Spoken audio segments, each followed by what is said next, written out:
बिस्मिल्लाहिर्रहमानिर्रहीम अस्सलाम वालेकुम स्टूडेंट्स। हमने स्टार्ट करवाया था homeostasis and plant. Homeostasis and plant में हम एक टॉपिक करवा चुके हैं जो कि था ऑस्मोरेगुलेशन एंड प्लांट। अब नेक्स्ट टॉपिक करवाने जा रहे हैं एक्सक्रीशन एंड प्लांट। तो चलिए अब स्टार्ट करते हैं एक्सक्रीशन एंड प्लांट। तो सबसे पहले यहाँ पर ये एक्सक्रीशन का वर्ड्स इस्तेमाल हुआ है, इसको ज़रा डिफाइन करते हैं कि इसका मतलब क्या है। The removal of waste material from the body is called excretion. जिस्म से फाजिल मादों को खारिज करवाना, इस प्रोसेस को क्या कहा जाता है? इसे कहा जाता है एक्सक्रीशन।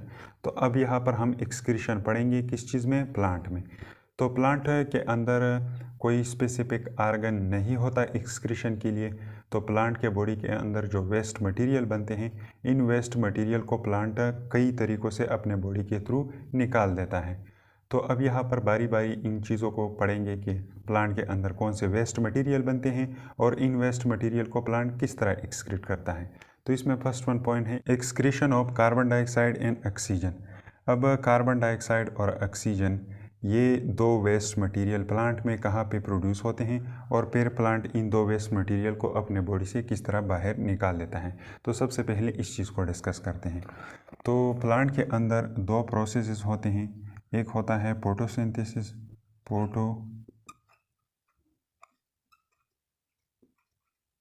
फोटोसिंथेसिस, और ये प्रोसेस ओनली डे टाइम होता है, ओनली डे टाइम। और दूसरा प्रोसेस है रिस्पायरेशन।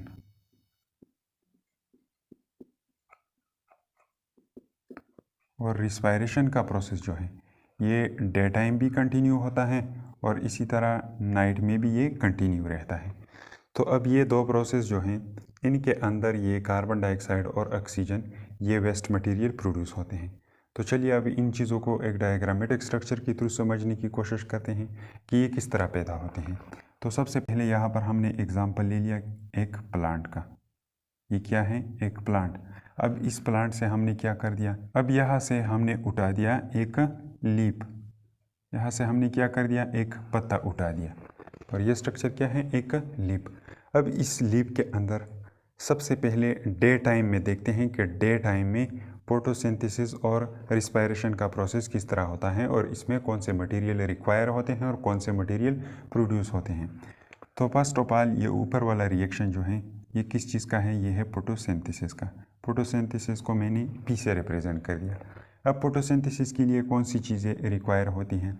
तो सबसे पहले इसके लिए वाटर रिक्वायर होती हैं, जो कि प्लांट जो है अपने रूट की मदद से इस वाटर को सॉइल से लेता है।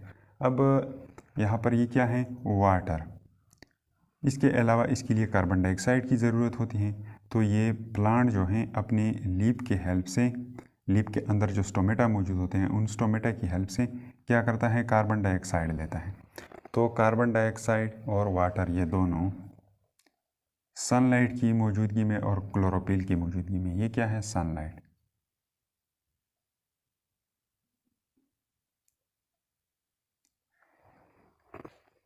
Water and carbon dioxide sunlight की मौजूदगी में एक दूसरे के साथ मिल जाते हैं और इनसे क्या प्रोड्यूस होता है? इनसे प्रोड्यूस होता है ग्लूकोज। एक प्रोडक्ट ये हो गया, दूसरा वाटर और तीसरा ऑक्सीजन। अब यहाँ पर ये ऑक्सीजन जो प्रोड्यूस हुआ और इसी तरह वाटर प्रोड्यूस हुआ, ये क्या है? ये इस प्लांट के लिए दोनों वेस्ट मटेरियल हैं। तो नेक्स्ट अब आते हैं रिस्पायरेशन की तरफ और रिस्पायरेशन का प्रोसेस सबसे पहले देखते हैं। तो रिस्पायरेशन को मैंने आर से रिप्रेजेंट कर दिया और रिस्पायरेशन का रिएक्शन कुछ इस तरह होता है। यहाँ पर इस प्लांट के लीव्स के अंदर जो ग्लूकोज बनता है, ये ग्लूकोज रिस्पायरेशन में फिर ब्रेकडाउन हो जाता है। रिस्पायरेशन में इस ग्लूकोज मॉलिक्यूल की ब्रेकडाउन हो जाती है और जब ये ब्रेक डाउन हो जाता है तो इससे एनर्जी निकलता है और वो एनर्जी ये प्लांट अपने एक्टिविटीज़ के लिए इस्तेमाल करता है। तो यहाँ से हमने क्या कर दिया? एक ग्लूकोज उठा दिया, यह हो गया ग्लूकोज C6H12O6। इसके साथ ऑक्सीजन मिल जाता है, ऑक्सीजन की मौजूदगी में इसकी ब्रेक डाउन होती है। ये ऑक्सीजन अब कहाँ से आता है? ये ऑक्सीजन आता है यहाँ से और ये ग्लूकोज मालिक्यूल ब्रेक डाउन हो जाता है, इससे बन जाता है कार्बन डाइऑक्साइड। इसी तरह वाटर भी प्रोड्यूस हो जाती है और इसी तरह एनर्जी रिलीज़ हो जाती है। अब यहाँ पर दो प्रोडक्ट बन गए, वाटर एंड कार्बन डाइऑक्साइड। ये दोनों प्लांट के लिए क्या है? वेस्ट है। अब आते हैं इस ऑक्सीजन के ऊपर। ये ऑक्सीजन जो है ये कुछ बाहर रिलीज़ किया जाता है डे टाइम में, और इसका कुछ पोर्शन रिस्पायरेशन में यूज़ किया जाता है ग्लूकोज की ब्रेकडाउन के लिए। और यहाँ पर ये ग्लूकोज जो है, इस ग्लूकोज को प्लांट डे टाइम में एक्सक्रीट नहीं करता, इसको बाहर नहीं निकाल देता, और अपने अंदर क्या करता है, इसको रिटेन क्या रखता है, इसको अंदर रिटेन कर लेता है। तो अब ये किस लिए इस कार्बन डाइऑक्साइड को रिटेन कर देता है अपने बॉडी के अंदर? तो ये कार्बन डाइऑक्साइड जो है ये यूज़ होता है फोटोसिंथेसिस प्रोसेस में। कहाँ पे यूज़ होता है? फोटोसिंथेसिस में। अब यहाँ पर एक क्वेश्चन है, ये कार्बन डाइऑक्साइड जो रिस्पायरेशन में प्रोड्यूस होता है ये प्लांट रिटेन कर देता है और फिर इसको यूज़ कर देता है फोटोसिंथेसिस में डे टाइम में। तो फोटोसिंथेसिस में तो ये यूज़ हो रहा है, तो ये बाहर से क्यों कार्बन डाइऑक्साइड लेता है डे टाइम में? तो इसका जवाब ये है कि ये कार्बन डाइऑक्साइड जो रिस्पायरेशन में प्रोड्यूस होता है ये लेस अमाउंट का होता है, इसका मकदार बहुत कम होता है। तो इस कम मकदार वाले कार्बन डाइऑक्साइड से फोटोसिंथेसिस का प्रोसेस नहीं होता, तो इसलिए फोटोसिंथेसिस के लिए प्लांट बाहर से भी कार्बन डाइऑक्साइड लेता है। तो डे टाइम में क्या रिलीज़ हुआ? ओनली ऑक्सीजन रिलीज़ हुआ और कार्बन डाइऑक्साइड प्लांट ने क्या कर दिया? ले लिया। अब यहाँ पर ये वाटर जो है ये वाटर प्लांट के लिए बहुत इम्पोर्टेंट है। इस वाटर को प्लांट इस्तेमाल कर देता है टर्जिडिटी फेनोमेना के लिए। अगर इस वाटर को प्लांट ने क्या कर दिया? इवापोरेट कर दिया, तो टर्जिडिटी का फेनोमेना फेल हो जाएगा और ये प्लांट क्या हो जाएगा? मुरझा जाएगा। तो ये पानी जो है जो फोटोसिंथेसिस में प्रोड्यूस होता है और इसी तरह रिस्पायरेशन में प्रोड्यूस होता है, तो प्लांट इस पानी को अपने अंदर स्टोर कर देता है, और अगर इन पानी का अमाउंट बढ़ जाए तो फिर इसको बॉडी से एज अ वेस्ट के तौर पे निकाल दिया जाता है ट्रांसपायरेशन में, जो हम आगे यहाँ पे पढ़ लेंगे। अब नेक्स्ट आते हैं नाइट की तरफ। क्या नाइट में क्या होता है?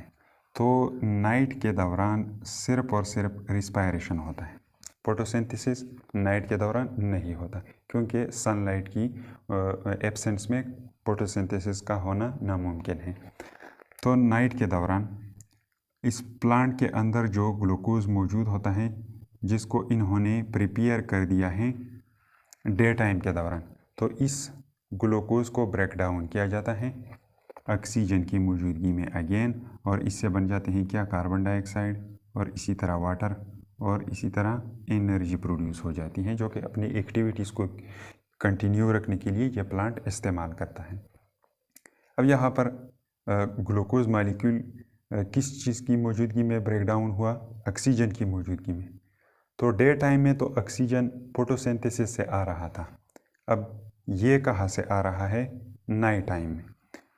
तो ये ऑक्सीजन जो है प्लांट लेता है एनवायरनमेंट से, ये ऑक्सीजन प्लांट एनवायरनमेंट से लेता है। और अब इस कार्बन डाइऑक्साइड का क्या होगा? ये कार्बन डाइऑक्साइड जो है अब तो फोटोसिंथेसिस का प्रोसेस नहीं है, तो अब इसको कहाँ पे ये प्लांट इस्तेमाल करेगा? नहीं, इस्तेमाल नहीं कर सकता इसको, तो इसको क्या कर देता है? प्लांट बाहर निकाल देता है। तो अगर हम यहाँ पर देखें तो ये दोनों प्रोसेस यहाँ पर उलट है। डे टाइम में कार्बन डाइऑक्साइड को प्लांट लेता है और ऑक्सीजन को एक्सक्रीट करता है। इसी तरह नाइट टाइम में ऑक्सीजन को प्लांट लेता है और कार्बन डाइऑक्साइड को रिलीज़ कर देता है। तो ये तो हो गया excretion of carbon dioxide and oxygen. Oxygen को डे टाइम में रिलीज़ किया जाता है और कार्बन डाइऑक्साइड को नाइट टाइम में रिलीज़ किया जाता है। ये प्लांट के लिए क्या है? Waste material. अब नेक्स्ट आते हैं excretion of extra water, body से इजाफी पानी को बाहर निकाल देना। तो प्लांट जो है ये मेनली दो प्रोसेस के ज़रिए अपना इजाफी पानी बॉडी से बाहर निकाल देता है। इसमें फर्स्ट वन प्रोसेस है ट्रांसपायरेशन और सेकंड वन है गुटेशन। अब ये ट्रांसपायरेशन क्या है इसको सबसे पहले डिस्कस करते हैं। तो ट्रांसपायरेशन एक ऐसा प्रोसेस है जिसमें प्लांट का जो एरियल पार्ट होता है, इस एरियल पार्ट की हेल्प से प्लांट एक्सीज वाटर को वेपर में कन्वर्ट के एटमॉस्फेयर की तरफ जब इवापोरेट करता है तो इस प्रोसेस को ट्रांसपायरेशन कहा जाता है। अब यह ट्रांसपायरेशन तीन तरीक़ों से होता है। सबसे पहले स्टोमेटल ट्रांसपायरेशन, दूसरा है क्यूटिकुलर ट्रांसपायरेशन और थर्ड वन है लेंटिकुलर ट्रांसपायरेशन। अच्छा, तो अब आते हैं और देखते हैं कि स्टोमेटा के थ्रू कैसे होता है और क्यूटिकल कौन सा लेयर है, इसके थ्रू किस तरह ट्रांसपायरेशन होता है और लेंटिकल किसे कहा जाता है और इसके थ्रू किस तरह ट्रांसपायरेशन होता है। तो यहाँ पर एक मर्तबा फिर हमने क्या कर दिया, यहाँ इस प्लांट से हमने एक लीप उठा दिया। ये क्या है, एक लीप। अगर इस लीप का हम क्या कर दें, ट्रांसवर्स सेक्शन ले लें। ये क्या है, फॉर एग्ज़ाम्पल ये एक लीप है और इसको हमने इसी तरह सीधा काट दिया और फिर आप लोगों के सामने इस तरह रख दिया। तो इसका स्ट्रक्चर कुछ इस तरह नज़र आता है। इसमें सबसे पहले ये ऊपर सेलों का लेयर जो है इसको कहा जाता है अपर एपिडर्मिस।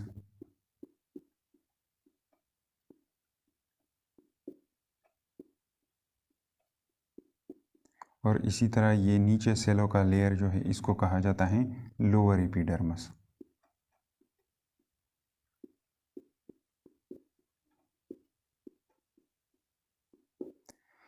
इन दो लेयर के बीच में, अपर और लोअर एपिडर्मिस के बीच में ये सेल्स जो पड़े हुए हैं इनको क्या कहा जाता है, इनको कहा जाता है मीजोफाइल टिश्यू। मीजोफाइल टिश्यू। और यहाँ पे इस मिड पोर्शन में क्या है, ये है xylem and phloem. Xylem and phloem.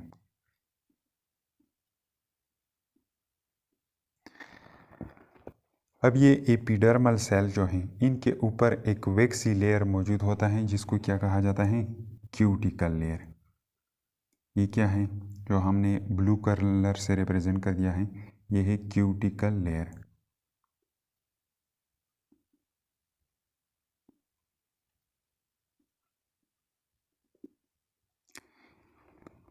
In epidermal cell के बीच में बीन लाइक सेल मौजूद होते हैं, जिस तरह बीन होता है, और इन सेलों को कहा जाता है गार्ड सेल, जो यहाँ पर हमने रेड कलर से रिप्रेजेंट कर दिए हैं। ये क्या है, गार्ड सेल। और इन गार्ड सेल के बीच में एक ओपनिंग मौजूद है और इस ओपनिंग को क्या कहा जाता है, इसको कहा जाता है स्टोमेटा।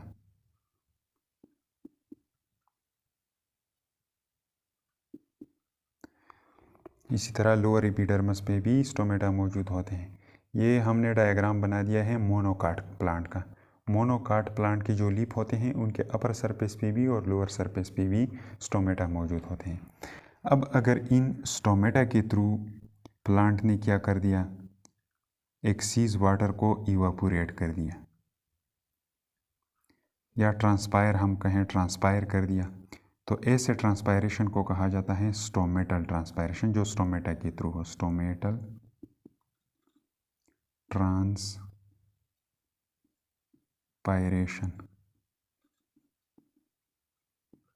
इसके अलावा प्लांट एक सीज पानी को क्यूटिकल लेयर के थ्रू भी ट्रांसपायर कर देता है।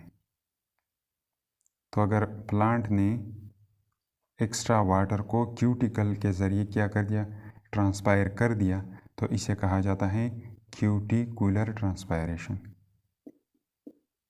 Cuticular transpiration.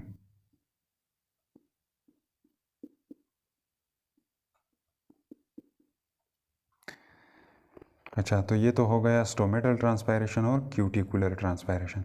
अब नेक्स्ट वन क्या है, लेंटिकुलर ट्रांसपायरेशन। तो लेंटिकल जो होते हैं ओपनिंग होते हैं जो प्लांट के स्टेम के ऊपर मौजूद होते हैं। यहाँ पर हमने क्या कर दिया, एक सिंपल सा लेंटिकल का स्ट्रक्चर बना दिया है।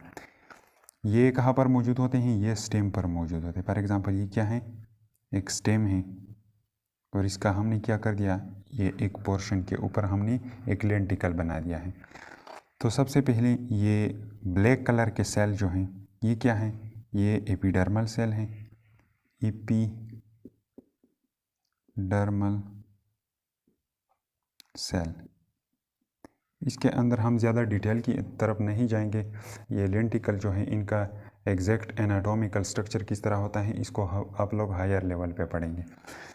तो यहाँ पर ये ग्रीन कलर के सेल, ये ब्लू कलर के सेल जो मौजूद हैं, इन सेलों के नीचे स्टेम में एक टिश्यू मौजूद होता है जिसको कहा जाता है कॉर्क कैम्बियम।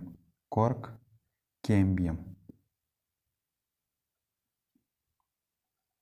कॉर्क कैम्बियम के जो सेल होते हैं वो स्टेम के अंदर डिवाइड हो जाते हैं और यहाँ पर आगे की तरफ ट्रेवल कर देते हैं। आगे की तरफ ट्रेवल करने के बाद यहाँ पर ये एपिडर्मिस जो है ये पड़ जाता है और यहाँ पे एक ओपनिंग प्रोड्यूस हो जाता है और इस ओपनिंग को क्या कहा जाता है? इसको कहा जाता है लेंटिकल।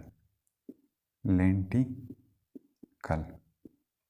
और अगर प्लांट ने क्या कर दिया, इस लेंटिकल के थ्रू एक्स्ट्रा वाटर को ट्रांसपायर कर दिया और इसके ज़रिए ये ट्रांसपायर कर देता है एक्स्ट्रा वाटर को, तो ऐसे ट्रांसपायरेशन को फिर लेंटिकुलर ट्रांसपायरेशन कहा जाता है। Lenticular transpiration.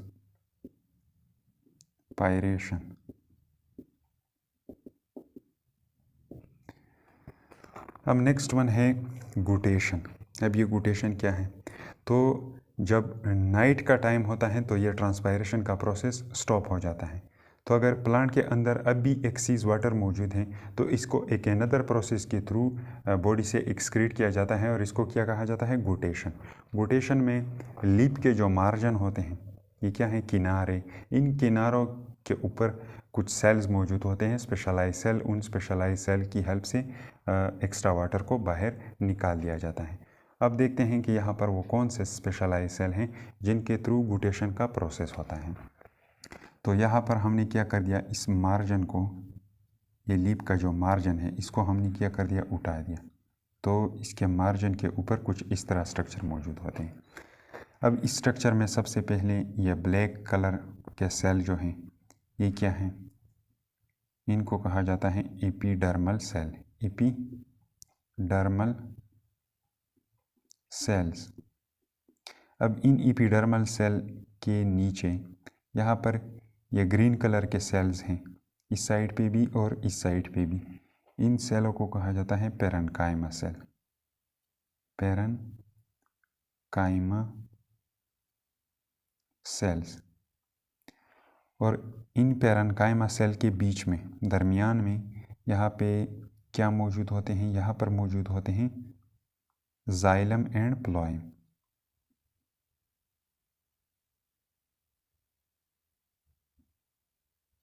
जो हमने रिप्रेजेंट कर दिए हैं दागानुमा स्ट्रक्चर से। अब इस ऊपर वाले रीजन में जो हमने यहाँ पर रेड कलर के सेल बना दिए हैं, इन रेड कलर सेलों को क्या कहा जाता है? इनको कहा जाता है एपिथेम सेल। एपिथेम सेल क्या है? एपिथेम सेल्स। ये एपिडर्मल लेयर जो है इसका ये ऊपर पोर्शन, यहाँ पे एक होल पाया जाता है और इस होल के थ्रू प्लांट क्या करता है? एक्सीज वाटर को बाहर निकाल देता है और इस प्रोसेस को क्या कहा जाता है? गुटेशन।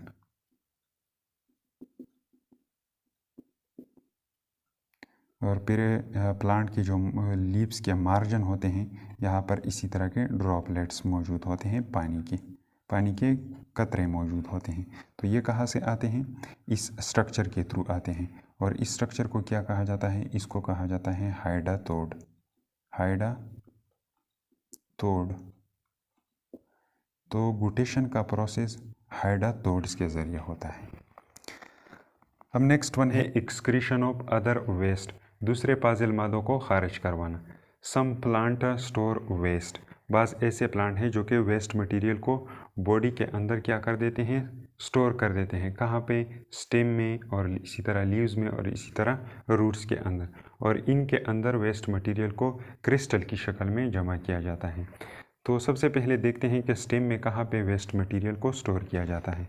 तो यहाँ पर हमने ले लिया एक स्टेम का सेक्शन। ये किसी प्लांट के स्टेम का थोड़ा सा सेक्शन है। तो आप लोगों ने स्टेम में मिड पोर्शन में ब्लैक वुड देखा होगा, ब्लैक कलर की लकड़ी देखी होगी। ये ब्लैक कलर वाला वुड क्या होता है? ये होता है ओल्ड जाइलम। Old xylem. और इस ओल्ड जाइलम में प्लांट क्या करता है? वेस्ट मटेरियल को यहाँ पे जमा कर देता है। इसका कलर ब्लैक होता है किस चीज़ की वजह से? इन वेस्ट मटेरियल की डिपोजिशन की वजह से। यहाँ पे वेस्ट मटेरियल जमा होते हैं इसलिए इनका कलर भी ब्लैक होता है। अब नेक्स्ट वन क्या है? लीव्स। बाज़ ऐसे प्लांट हैं जो सारा साल वेस्ट मटेरियल को अपने लीव्स के अंदर क्या करते हैं? स्टोर कर देते हैं, और फिर जब ऑटम का मौसम आ जाता है तो प्लांट इन पत्तों को गिराता है, इन पत्तों को गिरा देता है और इसी तरह वेस्ट मटेरियल से क्या कर देता है? निजात हासिल कर देता है। नेक्स्ट वन क्या है? रूट। बाज़ ऐसे प्लांट हैं जो रूट्स के अंदर वेस्ट मटेरियल को जमा करते हैं। फॉर एग्ज़ाम्पल ये क्या है? एक छोटा सा प्लांट है और इसके ये रूट्स जो हैं, इन रूट्स के अंदर भी वेस्ट मटेरियल को जमा किया जाता है। और वो प्लांट जो वेस्ट मटेरियल को रूट्स के अंदर जो सेल होते हैं उनके अंदर जमा कर देते हैं, ये प्लांट इन वेस्ट मटेरियल को फिर एज अ डिफेंस के तौर पे अक्सर इस्तेमाल करते हैं। डिफेंस, अपनी दिफा के लिए। किस चीज़ से दिफा के लिए? इंसेक्ट से, और इसी तरह अदर प्लांट से, अदर प्लांट्स, दूसरे प्लांट से। फिर इस एरिया में इसके साथ दूसरे प्लांट ग्रो नहीं कर सकते। नेक्स्ट वन क्या है? Some other plant waste are. इसके अलावा बाज़ प्लांट जो है वो और वेस्ट मटेरियल को एक्सक्रीट करते हैं। वो कौन से वेस्ट मटेरियल हैं? इसमें फर्स्ट वन है लेटेक्स। या लेटेक्स जो है ये मिल्की लाइक लिक्विड सब्सटेंस होता है जो बाज़ प्लांट अपने स्टेम के थ्रू इसको एक्सक्रीट करता है, और ये प्लांट बॉडी के अंदर मेटाबॉलिक एक्टिविटीज़ के दौरान लेटेक्स की फॉर्मेशन होती है। और यहाँ पे मैं एक एग्ज़ाम्पल दूंगा एक प्लांट का जो कि लेटेक्स को रिलीज़ करता है, अपने बॉडी से बाहर निकाल देता है, और उसका नाम है रबर प्लांट।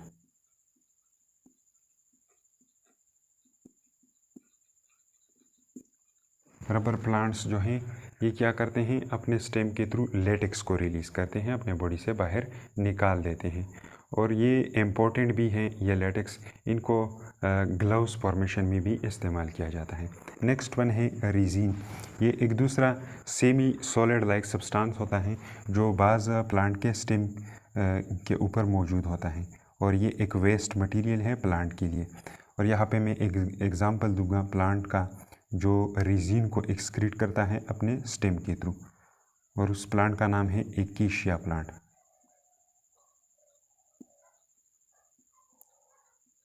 एकेशिया प्लांट कौन सा प्लांट है?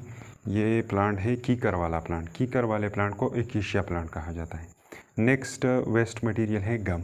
बाज़ ऐसे प्लांट हैं जो कि अपने स्टेम के थ्रू गम को रिलीज़ करते हैं एज आ वेस्ट मटेरियल के तौर पर। और यहाँ पे मैं एग्ज़ाम्पल दूंगा कोनीफेरस प्लांट का। कोनीफेरस।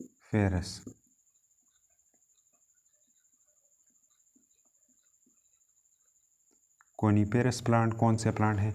जैसा कि फाइन हो गया, इसके अलावा चलगोज़ा हो गया। ये प्लांट क्या करते हैं? गम को एज आ वेस्ट मटेरियल की शक्ल में स्टेम के थ्रू एक्सक्रीट करते हैं। नेक्स्ट वन है म्यूसिलेज। ये म्यूसिलेज जो है ये कीचड़ नुमा सब्सटेंस होता है, और ये एक्सक्रीट करता है कौन? Lady finger. लेडी फिंगर भिंडी जो है ये म्यूसिलेज को वेस्ट मटेरियल की शक्ल में एक्सक्रीट करता है। अगर आप लोगों ने म्यूसिलेज को देखना है तो आप लोग ऐसा कीजिए कि एक भिंडी को उठाएं और इसको काट दें, फिर इसके ये दोनों पोर्शन जो है इसको आपस में इसी तरह रगड़ दें, तो कुछ देर बाद इसके दरमियान एक स्लाइमी कीचड़नुमा सा मटेरियल प्रोड्यूस हो जाता है, और यही कीचड़नुमा सा मटेरियल क्या होता है? ये म्यूसिलेज होता है। अच्छा, तो ये था एक्सक्रीशन इन प्लांट। उम्मीद है समझ में आ चुका होगा।